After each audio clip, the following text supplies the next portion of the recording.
दोस्तों, हम यूनिवर्स के बारे में बहुत कुछ जानना चाहते हैं। इन्हीं चीज़ों को जानने के लिए आज हम बात करने वाले हैं स्टीफन हॉकिंस की book a brief history of time के बारे में।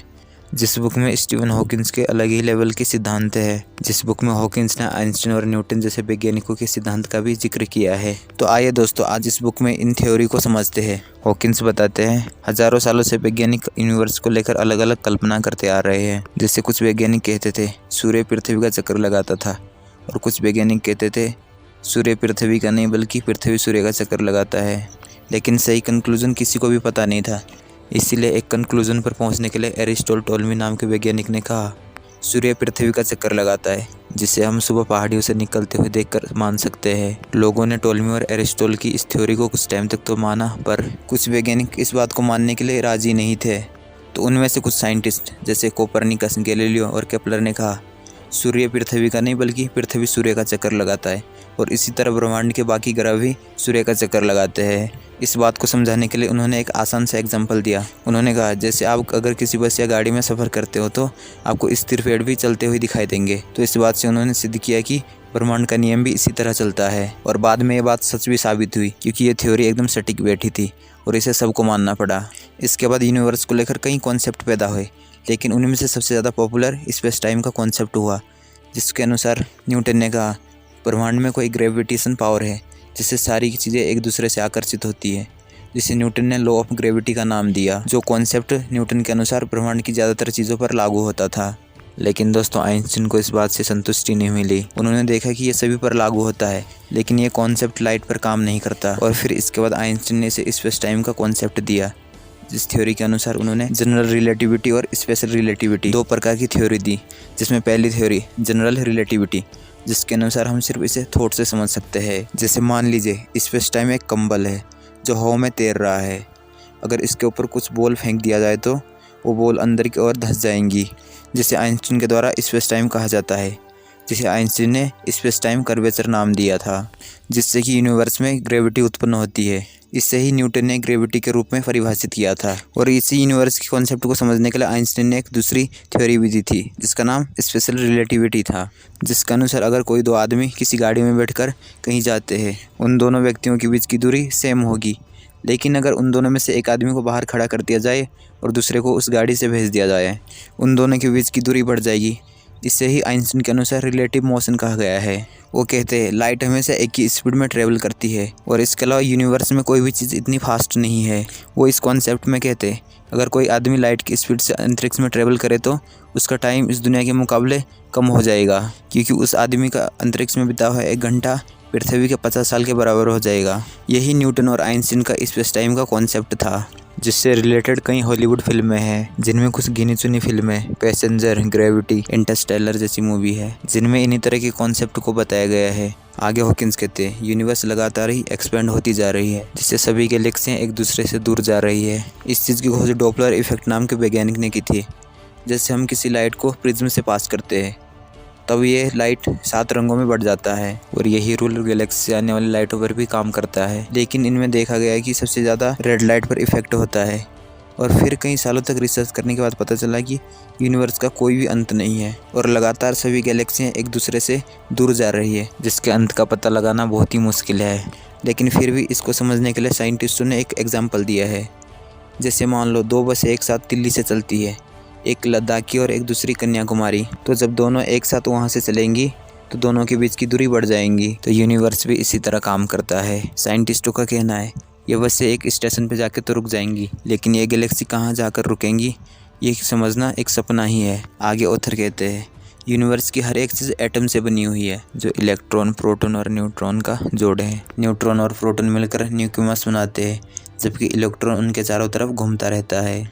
लेकिन फिर भी आज तक कोई इलेक्ट्रॉन का पता नहीं लगा सका है, क्योंकि जब भी इलेक्ट्रॉन को देखने के लिए कोई लाइट पास करी जाती है तो तब वो एनर्जी एब्जॉर्ब करके दूसरी सेल्स की तरफ चला जाता है। जिस कॉन्सेप्ट को हेंसबर्ग वैज्ञानिक ने अनसर्टेनिटी प्रिंसिपल के रूप में परिभाषित किया था, जिससे कोई भी आज तक जान नहीं पाया है, जो मानते हैं इलेक्ट्रॉन का पोजीशन अनिश्चित है। लेकिन यही पार्टिकल्स नेचर में अलग अलग तरह के फोर्स उत्पन्न करते हैं, जिसमें क्वारस, लेप्टन और बोसन जैसे कई पार्टिकल्स है जो electromagnetic force, weak nuclear force, strong nuclear force जैसे कई पावर पैदा करती है। लेकिन इनमें चौंका देने वाली बात यह है कि हाई टेम्परेचर पर ये सारी फोर्स एक ही तरह का काम करती है, जो एक ही तरह की फोर्स बन जाती है, जिसे ग्रांड यूनिफाइड फोर्स कहा जाता है। लेकिन वो ऐसे काम क्यों करती है, आज तक इसका कोई पता नहीं लगा पाया है। आगे हॉकिंस कहते हैं, जब भी किसी बड़े तारे की मृत्यु होती है वो सिकुड़ने लगता है।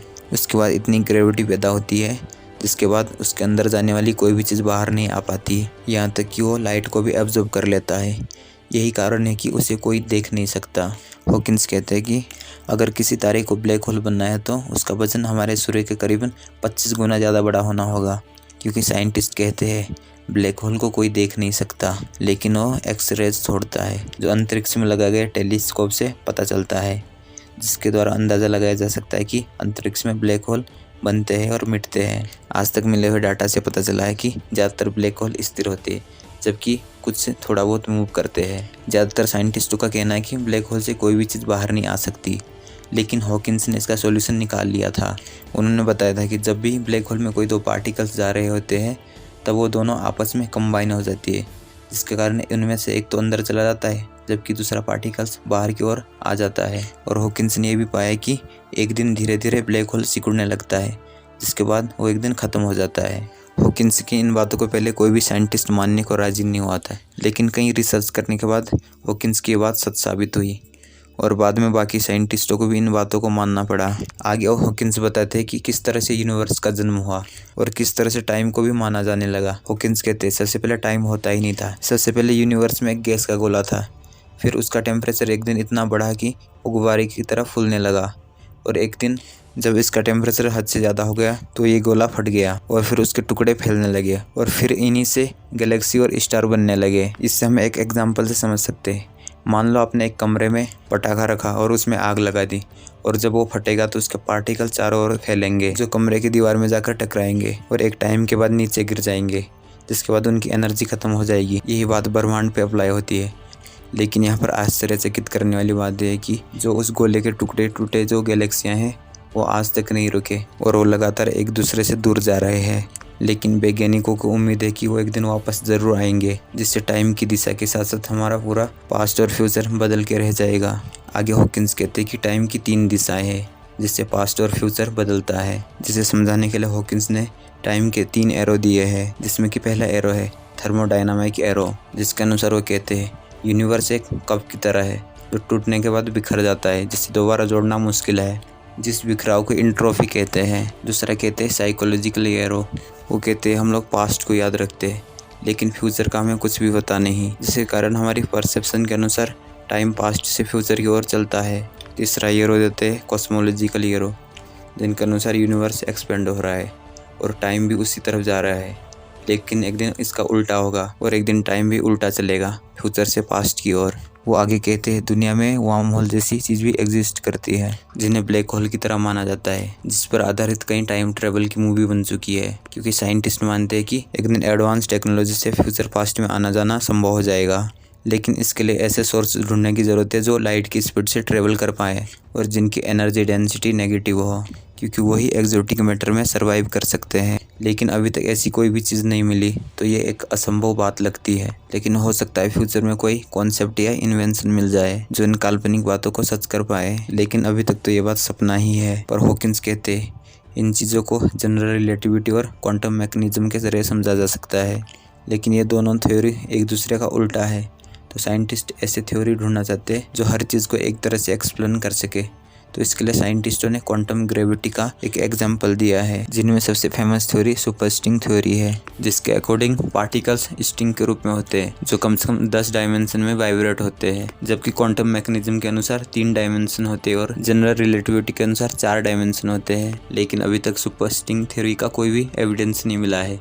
साइंटिस्ट इसके बारे में रिसर्च कर रहे हैं। और लास्ट में हॉकिंस कहते हैं इंसान अपनी जिज्ञासा के कारण यूनिवर्स को जानना चाहता है, लेकिन हो सकता है जान ले, लेकिन इससे भी हमारी ज़िंदगी में कोई भी फ़र्क नहीं पड़ेगा, ना तो इंसान की सोच में ना ही उसके लाइफस्टाइल में। बस थोड़ी सी जानकारी बढ़ सकती है, लेकिन इंसान कभी भी यूनिवर्स को कंट्रोल नहीं कर सकता, क्योंकि इंसान अभी तक मौसम को कंट्रोल नहीं कर पाया है। बाकी चीज़ों को कैसे कर लेगा। हॉकिंस कहते हैं पहले कॉस्मोलॉजी को धार्मिक कारण से शुरू किया गया था, लेकिन बाद में लोगों को लगने लगा था कि ग्रह नक्षत्र इंसान की लाइफ में असर डालते हैं और उन्हें लगने लगा ईश्वर इनके जरिए इंसान को मैसेज भेजते हैं। इससे ही बाद में एस्ट्रोलॉजी का जन्म हुआ, जिसे आज भी बहुत से लोग मानते हैं, जबकि साइंटिस्ट ब्रह्मांड को फिजिक्स और मैथ के कैलकुलेशन के जरिए समझते हैं। और हॉकिंस अंत में कहते हैं हमें यूनिवर्स को समझने में अरबों साल लग जाएंगे, लेकिन फिर भी हो सकता है हम कोई सही कंक्लूजन तक नहीं पहुंचेंगे। अगर पहुंच भी गए तो इससे कोई फ़र्क नहीं पड़ेगा, क्योंकि इंसान की लाइफ वैसी चलेगी जैसे चल रही है। इंसान इसी तरह जन्म लेंगे और इसी तरह मरेंगे, जिससे इंसान यूनिवर्स की पूरी नॉलेज लेकर भी नहीं बदल सकता और ना ही बदलेगा। बस दोस्तों, इतना है इस बुक समरी में। आशा करता हूँ आपको ये बुक समरी पसंद आई होगी। तब तक के लिए धन्यवाद। मिलते हैं हमारे नेक्स्ट वीडियो में।